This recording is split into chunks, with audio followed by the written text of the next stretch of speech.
Hello again, everyone. I'm Brian Sommer, and with me, as always, Mr. Vinnie Mirchandani, and we're here for another edition of the Burning Platform. What's interesting this time is we're going to be taking a multi-part approach to several different functional leaders and how they've been impacted by the pandemic of late. We'll be looking at areas like finance, HR, and the IT organization, the CIO. And to that end, we're going to start off today by talking about the impact of the pandemic on the chief financial officer. So with that, let's kind of get into three different areas. Let's talk about what has changed. Let's talk about why it changed. And then let's talk about what's the long-term view going forward. Vinny, would you like to kick off with any salient points here? Yeah, I think why now? I think it's partly, we talk about technical debt and slow to move organizations. I mean, a lot of organizations, the CFO function has not been very agile. We saw that at the beginning of the last 6 months. They had to do continuous planning almost on an hourly basis, right? Well, that's a discipline that probably should have been in place a long time ago. But as we know, most of them do annual budgeting and quarterly budgeting. Just hasn't been that immediate. So, that's just one example of where it's been a dramatic change in the CFO function. Well, there have been a bunch of changes, and I would amplify yours and say when work from home kicked off, it introduced potential new tax nexus issues with employees now in a lot of other locations instead of at the home office.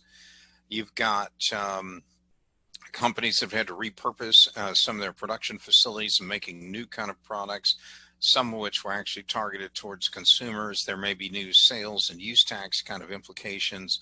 But beyond those, there are even questions about, okay, we've had, how did you collect all of your costs associated with personal protection equipment, with readying your offices for reopening? There are all these special costs, and are you going to do a one-time adjustment or hit to the books to record that? And how did you do it? Did your financial statements pull it together? But underneath all of that, though, I think we got to examine, was finance in a situation where it had like current in the cloud kind of solutions where finance could do a lot of this work remotely, or was it still relying on both an on-premise solution and, worse, a lot of manual preparation work on spreadsheets and the like? All of those contribute to a very unworkable world for finance, and frankly, an unforgiving world going forward. So I think is part of the reason why we're seeing a lot of this kind of change in finance right now.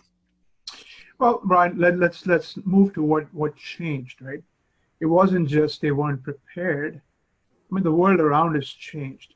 So I think a lot of CFOs have had to deal with new business models, right?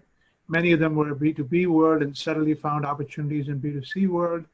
B2C world required an e-commerce thinking, a last mile delivery thinking, and so on. So those are major, massive business model changes that CFOs had to adjust to. A lot of them were moving towards subscriptions. Suddenly it became much more tactical. So there's been a lot of mindset changes. And, obviously to support all that, you need technology, but the big mindset changes have been forced on companies and therefore primarily on the CFO. So what we end up with is an environment where a lot of folks, I think, were stuck on an old way of doing finance processes and activities, and a lot of exposed areas like manual intervention or manual integration, sneakernet integrations, or non-real-time systems. All those kind of had to get changed. I agree with you on the planning deal. Where people might have done, like you said, 4 quarters and 1 annual planning cycle. Now they're having to do it 2 and 3 times a week.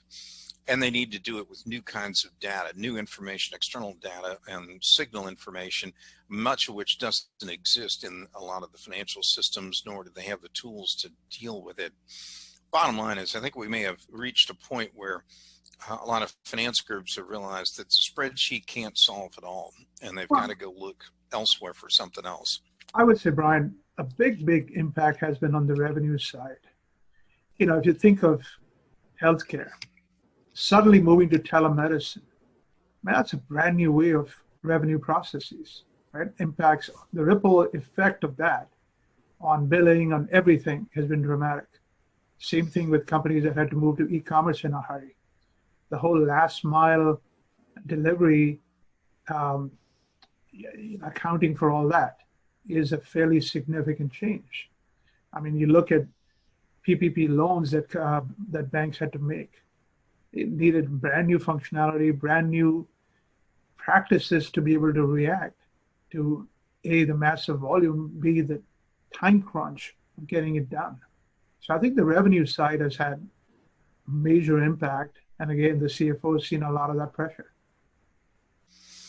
So let's spin it a little bit forward and let's look ahead of what's coming.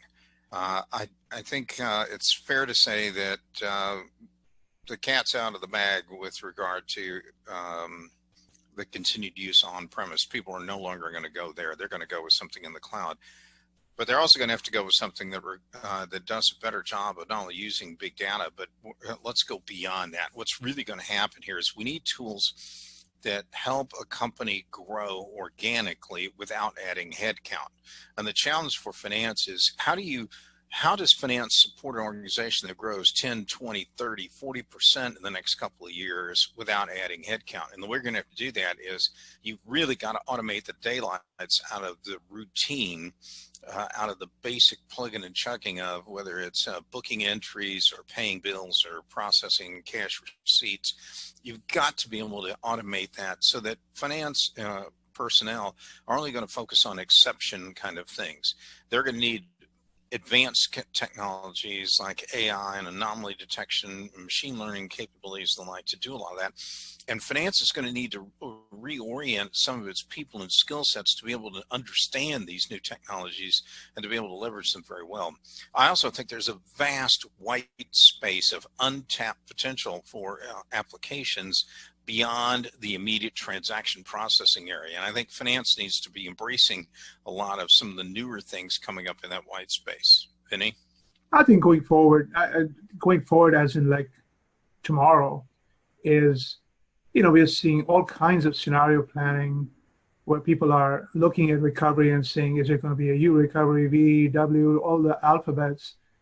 Every one of them has a dramatic impact on planning, right? So we need much more agile, much more long-term thinking planning, but one that changes almost on a weekly basis. The other thing is we have to move to econometric planning. We've tried to do too much with budgeting and ordinary planning tools when we really have data around supply chains, customer experience, employee health, and so on. We just have to become the big data, as you call it, sensory information and so on, needs to become much more of the planning cycle. So I think that is a definite long-term, as in starting tomorrow, need. So real crisply, what would be the couple of points of counsel that you would advise and give to clients, just real quick? Well, look, you're no longer an accountant. You really are a